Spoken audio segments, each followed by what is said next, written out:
miembro inferior. Ya han hecho glúteo, cadera, muslo. Entonces vamos a seguir bajando y vamos a hacer cosa poplitea y pierna. Recordemos que ya han hecho también, o vamos a recordar anatomía de superficie. Decía que no hay ahorita en anatomía de superficie de la pierna que vamos a identificar, que todos se lo pueden ver. La espina tibial, ¿sí?, que es la parte ósea de la tibia, que todos la pueden tocar en la parte anterior, y hacia los lados, al terminar de la pierna, los dos malleolos que vienen a ser el límite inferior de la pierna. Nuestra pierna es el espacio que está entre la rodilla y el tobillo. Entonces, esta pierna va a estar debajo de la piel, va a tener una capa de celular subcutáneo, donde hay venas y nervios superficiales que no tienen relevancia clínica, y debajo va a tener una poneurosis, la poneurosis profunda, que es continuación de la que cubre el muslo, solo que aquí no se llama fascial, ¿no? La misma poneurosis que está cubriendo el muslo desciende, cubre la rodilla y sigue descendiendo y cubre toda la pierna, o rodea toda la pierna. Y esa poneurosis es importante porque va a emitir tabiques que van a dividir a la pierna en tres compartimentos. El compartimento anterior, el compartimento lateral y el compartimento posterior, que lo vamos a desarrollar durante la clase. En la parte distal de la pierna, esta poneurosis se va a engrosar y va a formar hacia adelante el ligamento anular anterior o retináculo, si es anterior, retináculo extensor, que va a tener dos porciones, una superior y una inferior. Lateral va a tener el retináculo peroneo o ligamento anular lateral. Y atrás el retináculo flexor, que son, como dije, engrosamientos de esta poneurosis profunda, que ayudan a mantener a las estructuras en su sitio cuando estamos realizando movimientos articulares. Entonces, decíamos que de esta poneurosis envía tabiques y lo divide en compartimentos, y para terminar de completar la división en compartimentos está la membrana interósea, una estructura, un tejido conectivo que está entre los dos huesos de la pierna, entre la tibia y el peroné. Esta membrana interósea tiene en la parte superior un orificio, una abertura, que es para el pasaje de la arteria tibial anterior, y en la parte inferior también tiene otra abertura por donde va a pasar una arteria perforante, ¿no? La más grande es arriba, de donde esta arteria tibial se hace de posterior a anterior. Entonces, completadas estas visiones, membrana interósea, aponeurosis profunda y los tabiques, vamos a tener los compartimentos. Parte anterior, el compartimento anterior de la pierna, el compartimento lateral y el compartimento posterior, que luego vamos a ver que además se subdivide en superficial y profundo.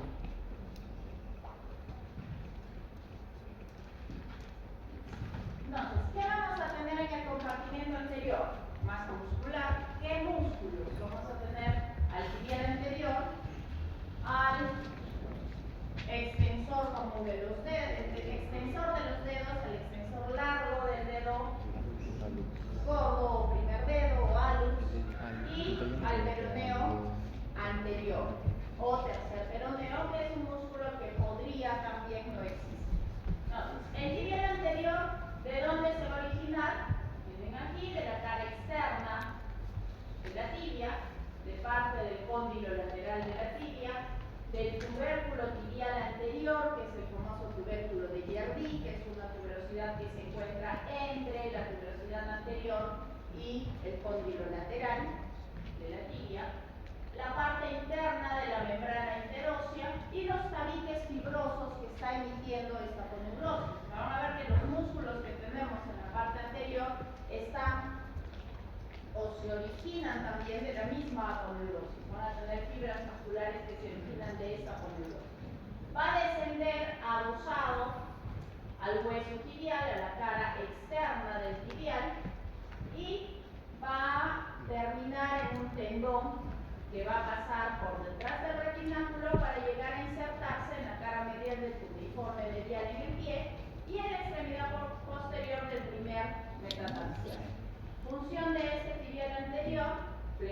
dorsal del pie, aductor y rotador medial. ¿Cómo se llama el movimiento de aducción más rotación? Medial. Inversión. Inversión del pie. También hemos dicho que va a estar el extensor largo de los dedos. El extensor largo de los dedos es más externo al tibial. Se va a originar en el cóndilo lateral de la tibia, 2/3 superiores de la cara interna del peroné, en la membrana interósea adyacente y los tabiques fibrosos contiguos.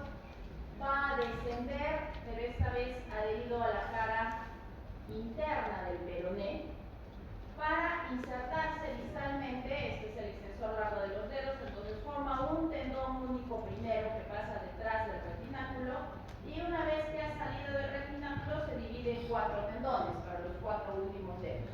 Cada uno de estos tendones se va a dividir en 3 cercano a su inserción para llegar a la base de la falange media, porción media, y 2 porciones laterales que van a llegar a la cara superior de la falange distal. ¿Qué van a hacer? Su nombre lo dice, ¿no es cierto? Van a extender los dedos o producir una flexión dorsal de los 4 últimos dedos. Además, ayudan con la flexión dorsal y rotación lateral del pie. Tenemos también al extensor largo del primer dedo, del hallux o del dedo gordo, con esos 3 nombres lo van a encontrar, que es más profundo a los 2 anteriores que hemos visto. Nace también del peroné, pero es de su tercio medio, del tercio medio de la cara interna del peroné y en la membrana interósea adyacente a esta inserción. Puede confundirse o no es tan fácil a veces separarlo en su inserción distal. Desciende, cruza hacia la parte interna del pie y se va a insertar distalmente en la falange proximal y distal del primer dedo, ¿no? Su función, como su nombre lo dice, flexión dorsal del hallux o del primer dedo, y colabora con la flexión dorsal, aducción y rotación medial del primer pie, que ya dijimos es inversión. Por último, el peroneo anterior, también conocido como tercer peroneo, que como dije al comienzo es un músculo inconstante, o sea, hay cadáveres o piezas en las que probablemente no lo van a encontrar, que va a tener una inserción proximal en la mitad inferior del borde anterior del peroné. Se confunde su inserción o su masa muscular con la del extensor de los dedos, y su inserción distal es en la tuberosidad del quinto metatarsiano, aquí adelante. Gracias a esa inserción, que va a hacer? Va a favorecer la flexión dorsal, aducción y rotación lateral del pie.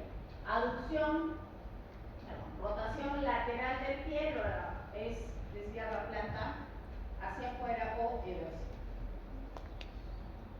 Después tenemos el segundo compartimento que hemos mencionado, el compartimento lateral.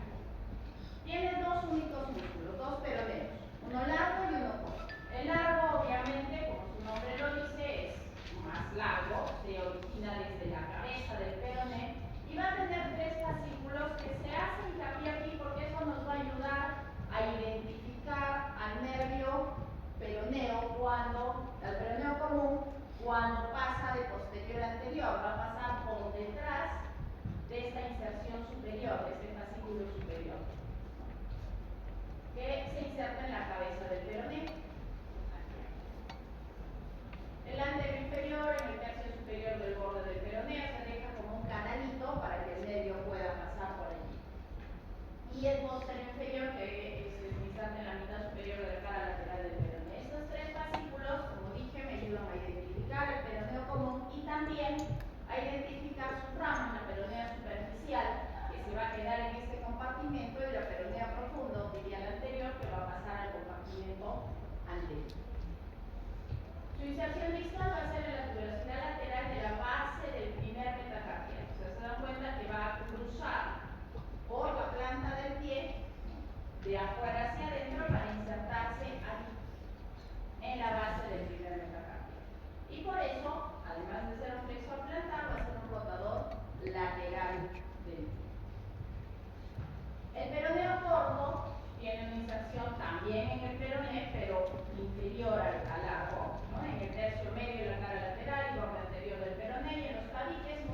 que el compartimiento posterior va a estar subdividido en una porción superficial, una región superficial y una región profunda. En la superficial vamos a encontrar tres músculos, perdónenme.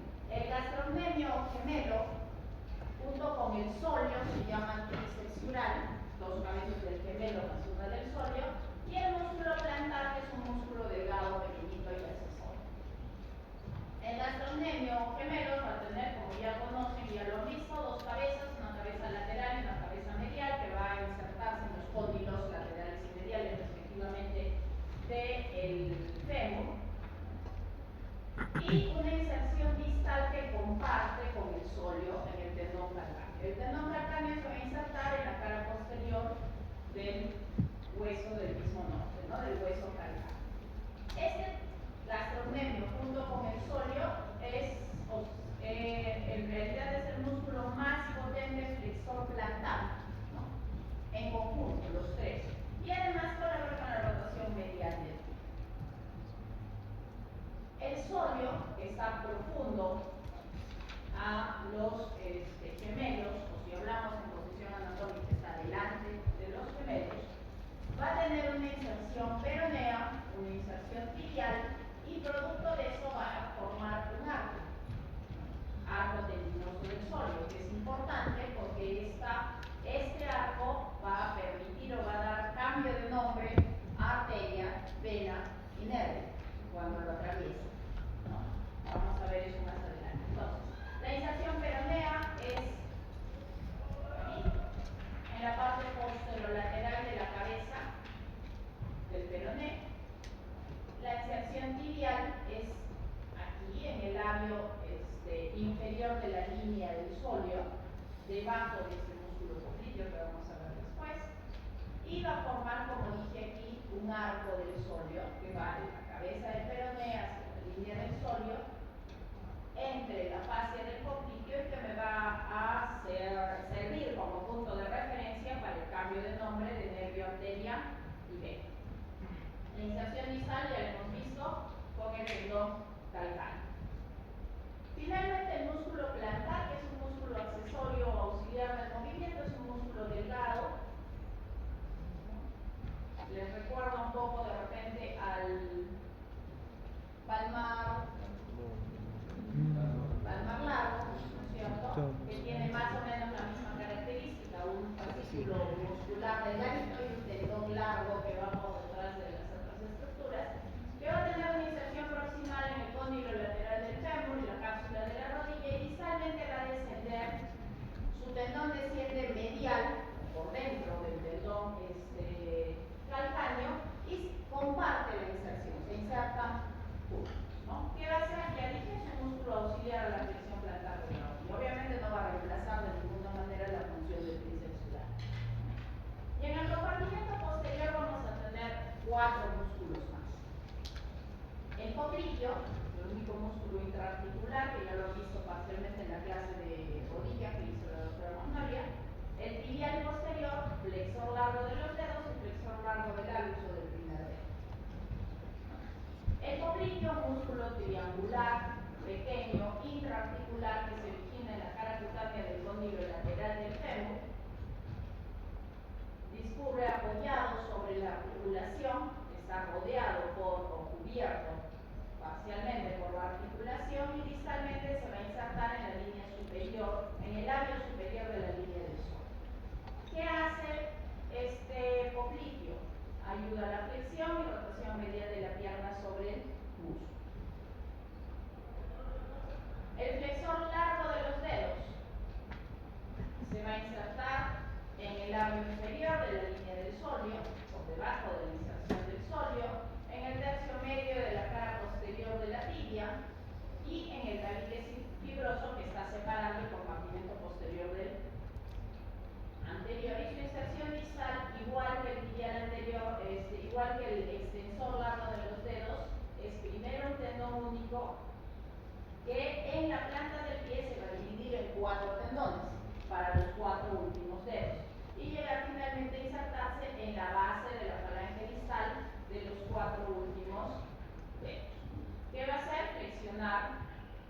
del navicular. El navicular está en el pie. Van a ver cuando hagan tobillo que cada uno de estos tendones tiene en el tobillo una vaina tendinosa y hay un orden en el que pasa, ¿no? Eso se tiene que aprender y lo van a recordar cuando hagan la parte del tobillo. ¿Qué hace el tibia posterior? Produce la flexión plantar, rotación medial y aducción del pie. Están viendo que tiene una vaina para el tendón del tibial. El flexor largo del primer dedo, del hallux o del dedo gordo, que se inserta en el peroné, pero los dos tercios inferiores del peroné es más profundo, y va a llegar a la falange distal del primer dedo. Si es el del dedo gordo, tiene que llegar a moverlo, ¿no es cierto? Su función, flexionar el primer dedo y colabora con la flexión plantar del primer dedo. Esto también es algo que tienen que recordar. En la planta del pie, los flexores se cruzan. El flexor largo de los dedos, que es superficial, antes de llegar a su inserción distal, va a cruzar, va a formar como una X con el flexor largo del dedo gordo que está llegando a su inserción distal y que es más profundo. Entonces, si solamente vemos el pie, el más profundo, el tendón del flexor largo del dedo gordo, y el más superficial, el tendón del flexor largo de los dedos antes de su inserción. Ahora, habiendo hecho los músculos de la pierna, ya vamos a entender mejor lo que es la fosa poplitea. La fosa poplitea, lo que es, no se usa. ¿Van? La fosa poplitea o la región poplitea es el espacio o la parte posterior de lo que estaba limitado como rodillas, una línea imaginaria que pasa por encima de los cóndilos, que pasa por debajo de la interlínea articular. Todo esto es la región poplitea y lo que está marcado como un rombo es el hueco popliteo o fosa poplitea, más propiamente, ¿no es cierto? Entonces, esta fosa poplitea, que es un rombo que es de mayor tamaño en el músculo, de menor tamaño en la pierna, va a tener límites. El límite externo lo dan dos músculos. ¿Cuáles son los músculos? Internos, perdón. ¿Cuáles son los músculos internos del músculo? Ya los han visto. El semimembranoso, que es esta imagen en anatomía de superficie, y el semitendinoso, que es esta prominencia. Estos dos forman el límite interno o medial de la fosa poplitea. El límite externo o lateral superior lo va a formar el bíceps femoral. El límite interno inferior, el gemelo interno, el borde externo del gemelo interno, ¿sí? Y el límite inferior lateral, el borde interno del gemelo externo. Va a tener ángulos al ser un rombo, un ángulo superior, un ángulo inferior, y lo podemos ver, como digo, en anatomía de superficie, y es una región que van a tener que examinar en algún momento y que se examina en esta posición. Se examina con la pierna o con la rodilla en flexión para evitar que las estructuras estén tensas y poder palpar bien todo lo que podríamos encontrar en el disco popliteo, palpar el pulso de la arteria poplitea, ¿no? O alguna lesión que pudieran sospechar. Y básicamente es pulso y la presencia de algún quiste. Si retiramos la piel, ya vemos más claramente los límites, ¿no? Como me decía su compañero hace un momento, en realidad el límite interno es el borde interno del semimembranoso, porque el semitendinoso está aquí, ¿no? El tendón del semitendinoso está por fuera, pero los dos músculos forman parte de su límite interno. Afuera el bíceps, abajo y adentro el gemelo interno, abajo y afuera el gemelo externo, junto con el plantar del, ¿no? Que se inserta o comparte inserción con este gemelo. ¿Qué vamos a encontrar en la fosa poplitea? La estructura más superficial que vamos a encontrar, más posterior si hablamos en posición anatómica, es el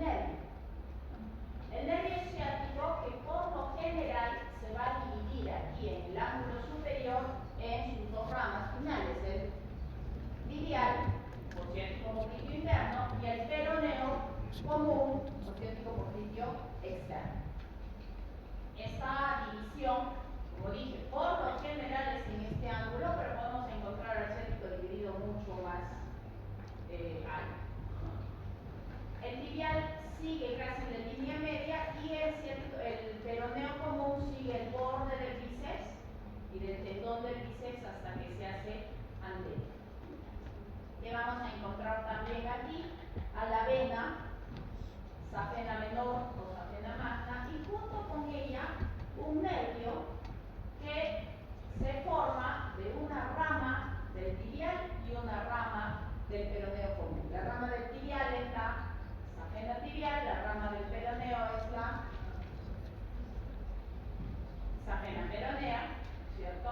Van a formar un nervio que es el nervio sural. Este nervio en realidad tiene importancia o relevancia clínica porque es un nervio sensitivo, superficial, que viaja, como ven, junto con la vena y que puede ser usado para injertos de nervio cuando hay lesión en otro lado, ¿no? Por ejemplo, injertar mediano, injertar cubital, pese a ser, ¿y por qué lo usan como injerto? Porque al retirar este nervio sural no le voy a provocar ninguna limitación al paciente porque es solo sensitivo, solo le da sensibilidad a la parte posterior e inferior de la pierna, parte central, y los otros nervios adyacentes pueden reemplazar esta sensibilidad. Entonces no voy a dejar, al quitar este sural, no voy a dejar a mi paciente con ningún tipo de limitación y voy a ayudarlo a solucionar un déficit neurológico a distancia.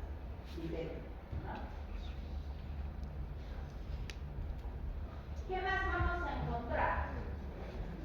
No está en esta lámina porque la estructura siguiente al nervio en profundidad es la vena. Está nervio, vena y la más profunda, más anterior, es la arteria. La vena es una vena única, la vena poplitea, que tiene una característica particular. Ustedes saben que en la circulación venosa profunda todas las arterias van con dos venas satélites. La vena poplitea por lo general es solo una, no hay dos venas popliteas. Si se encuentra una mucho más delgada, no hay que no cumple una función similar y digamos que está en el medio, casi adherida a la arteria, como han visto en el momento de hacer la disección. Si están haciendo disección de la parte poplitea o han avanzado la disección, visto que son estructuras que pareciera que están unidas, ¿no? La más profunda, la arteria, la más superficial, la vena, es una vena que tiene paredes un poquito más gruesas que las venas comunes. Entonces cuando ustedes la presionan no queda colapsada, se queda abierta. Y profunda ella, la arteria poplitea. La arteria poplitea, que es la arteria femoral, que cambió de nombre cuando atravesó el hiato del aductor, ¿no? O sea, la misma estructura, pasa el hiato del aductor, aquí es femoral, pasa el hiato y se llama poplitea. Y esta arteria poplitea va a dar ramas para la articulación y ramas para los músculos adyacentes. Las ramas articulares son 5, 2 superiores, 2 inferiores y una media anterior. Acá, ¿sí? La media es la más difícil de encontrar porque al ser profunda y ser intraarticular, llegar a esta zona, difícilmente la llegamos a ver en el momento de la disección. La superior es una lateral y una medial, la inferior una lateral y una medial, sí puede llegar a verse, ¿no? Y una vez que esta arteria atraviesa el arco del sóleo, deja de llamarse poplitea y se llama tronco tibio-peroneo.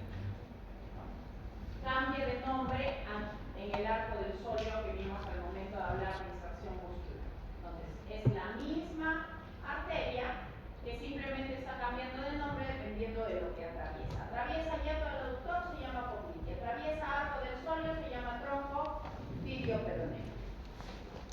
Lo vemos aquí igual con una imagen disecada. Este es el tronco tibio-peroneo porque aquí el sóleo ya se cortó, entonces el arco está más o menos a este nivel. En la fosa poplitea, así como triángulo femoral, pregunta de uno de sus exámenes rápidos, también tiene un techo, tiene un piso, ¿no es cierto? Ya hemos visto los límites laterales, ¿no es cierto? ¿Y qué va a estar anterior en la fosa poplítea? La articulación. La articulación y el músculo poplíteo. Eso es lo que, entonces, la arteria sobre quién está, sobre la articulación y sobre el músculo poplíteo. Toda la articulación que ustedes ya conocen, ¿no? Está el fémur, está el tendón del aductor, entonces este sería el hueso, la tuberosidad para el tercer aductor. ¿Este quién es? Gemelo interno y externo. Gemelo interno, porque es el peroné, gemelo interno, gemelo externo, y este de aquí, el plantar delgado. Debajo,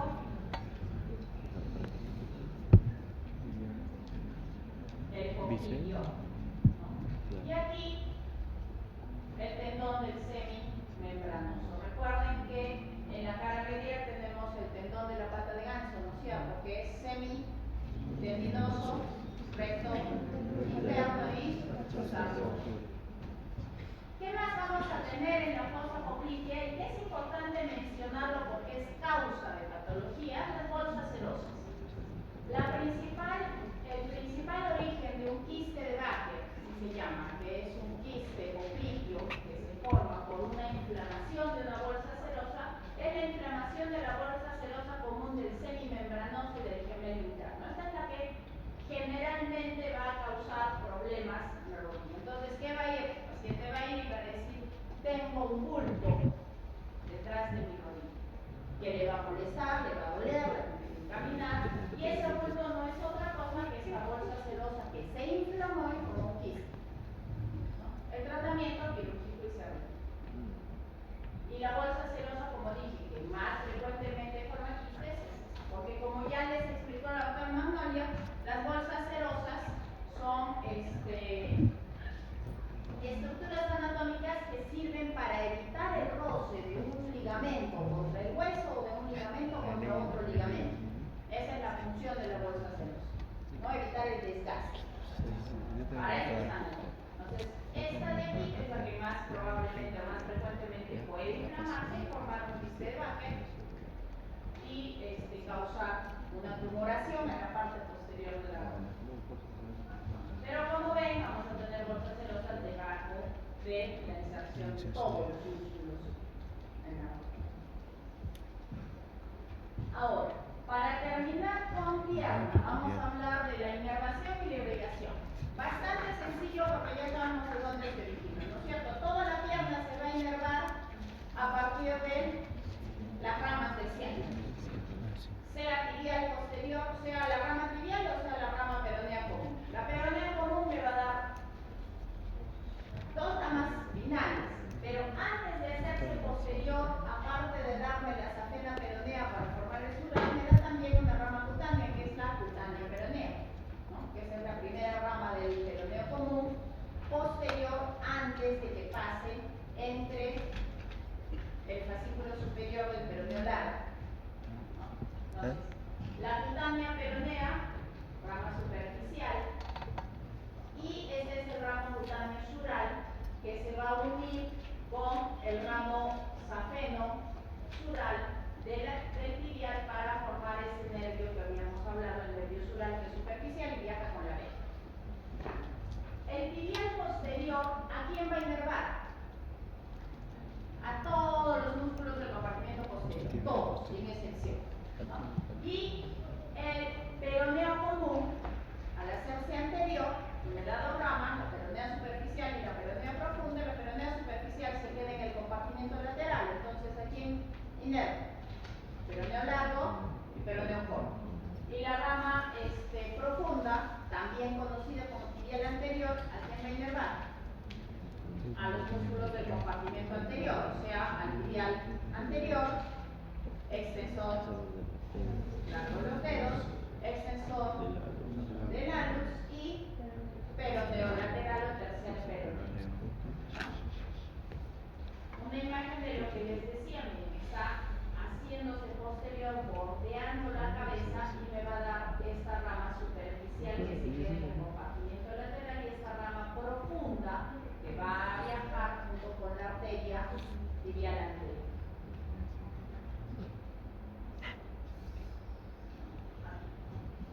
Esta es la tibial anterior, viaja con la arteria y esta es la peronea superficial que se queda en el compartimiento peroneo lateral. Peronea superficial sinónimo músculo cutáneo.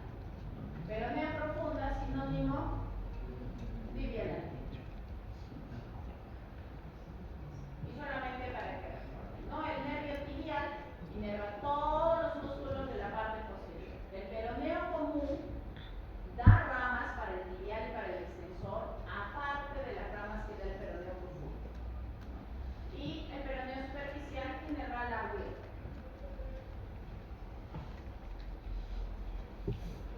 Irrigación también es igual de sencilla que los nervios. Tengo dos arterias, tengo un trombo tibio peroneo, ¿no es cierto? Ese trombo tibio peroneo me va a dar una arteria tibial posterior que me va a irrigar todos los músculos de la parte posterior y una arteria, esta peronea que se va al compartimiento lateral y una rama tibial anterior que es la primera rama que da, que va a pasar, como dijimos al inicio, por la parte superior de la membrana interósea para hacerse de posterior anterior y viajar en el compartimiento anterior y dar irrigación a todos los músculos y estructuras adyacentes. Ya sin músculos, la tibial anterior,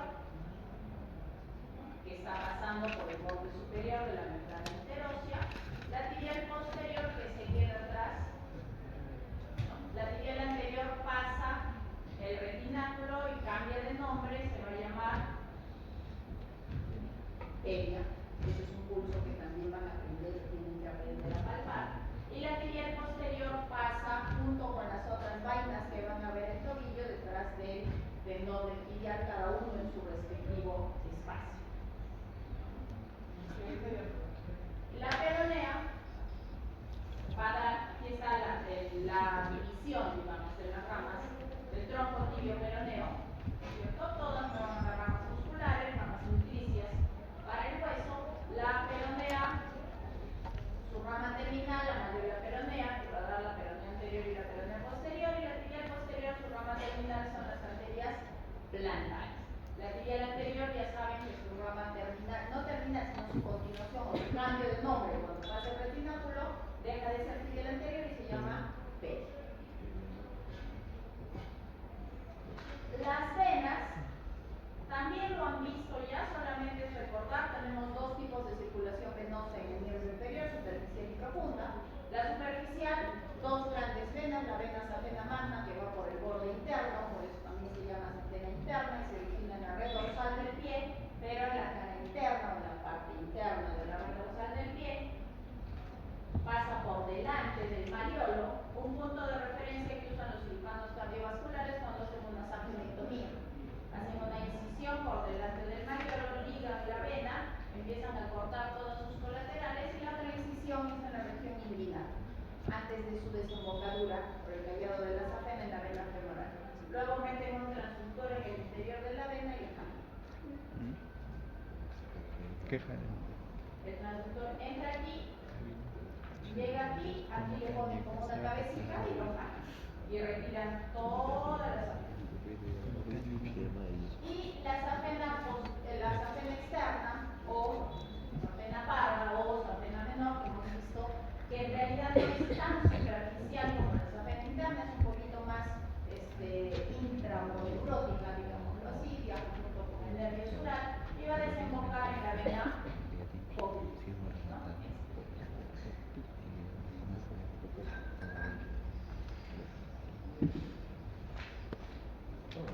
No se olviden que el éxito de ustedes depende de la suma de cada esfuerzo que hacen todos. Listo, chicos, si hay preguntas, dudas, quejas. Sobre todo José, que escuchó toda la clase atentamente. Doctora, Doctora, una consulta. ¿En qué caso se hace la cirugía que usted mencionó? La safenectomía. La safenectomía cuando hay varices de miembros inferiores. Son varices que ya no se resuelven de otra manera ¿de qué sacan hasta el año? tratamientos y hacen safenectomía, que es básicamente una cirugía estética, porque es para que no se mire. Y para disminuir el riesgo de hacer úlceras mariposas que se pueden hacer por oleares, en la vena similar a ¿Y la irrigación no se vería comprometida? no, porque acuérdate que tenemos drenaje venoso superficial y se comunican. Subamos a la vena, no sé qué he tenido. O sea, no pasa nada si me la volé en la disección,